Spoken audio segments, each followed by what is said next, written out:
ایک صاحب نے مجھے بتایا، وہ کہنے لگے کہ میں ایک بار حاضر ہوا، یہ اس وقت کی بات ہے جب رش ذرا کم ہوتا تھا، تو ایک صاحب مقام ابراہیم کی طرف چہرہ کر کے نماز ادا کر رہے ہیں،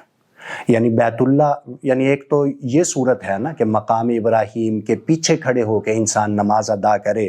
کہ مقام ابراہیم کی طرف بھی چہرہ ہو جائے، بیت اللہ کی طرف بھی چہرہ ہو جائے، اس طرح نہیں، وہ ایک سائیڈ پہ کھڑے ہوئے تھے کہ اگر مقام ابراہیم کی طرف چہرہ کرتے تو بیت اللہ کی طرف چہرہ نہ ہوتا، بیت اللہ کی طرف چہرہ کرتے تو مقام ابراہیم کی طرف چہرہ نہ ہوتا، وہ مقام ابراہیم کی طرف چہرہ کر کے نوافل ادا کر رہے ہیں۔